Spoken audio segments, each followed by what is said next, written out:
ઠંડીમાં આવા એકદમ હેલ્ધી ટેસ્ટી ગરમા ગરમ વડા મળી જાય તો મજા જ પડી જાય. એના માટે 1 કપ બેસનમાં મીઠું હળદર એડ કરીશું અને પાણી એડ કરતા જ મીડિયમથી કેવું બેટર તૈયાર કરીશું. બેટરને એકદમ સ્મૂથ કરવાનું, સરસ એવું ફેટી લેવાનું. પછી આ રીતે ચમચીના પાછળના ભાગથી ચેક કરી લેવાનું.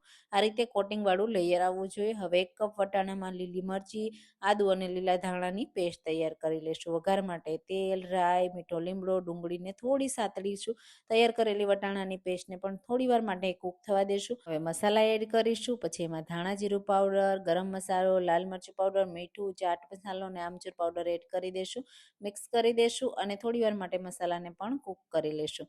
અને પછી આપણે એમાં એડ કરીશું 2 નંગ બાફેલા બટેટા. એને પણ સારી રીતે મિક્સ કરીશું અને આપણું સ્ટફિંગ તૈયાર છે. એને ઠંડુ કરવા માટે પ્લેટમાં કાઢી લેશું અને હાથથી ઠંડુ થાય ને એવું એટલે પછી એના બોલ્સ બનાવી લેશું. આ રીતે વડા તૈયાર કરી લેશું. વડાને ગરમ તેલમાં આ રીતે ફ્રાય કરવા માટે આપણે પહેલાં ગરમ તેલ એડ કરીશું બેટરમાં અને પછી આ રીતે કોટિંગ કરી અને ગરમ ગરમ તેલમાં આ રીતે મૂકતા જશું. તો સ્પૂનના પાછળના ભાગથી બેટર એકદમ સરસ સાફ કરી લેવાનું એટલે એક સરખા બધા વડા તૈયાર થશે. એક સરખા ફ્રાય થઈ જાય ને પછી કાઢી ગરમ ગરમ ચટણી સાથે સર્વ કરશું તો ઠંડી માટે મજા આવી જશે. તો ટ્રાય કરજો. કમેન્ટ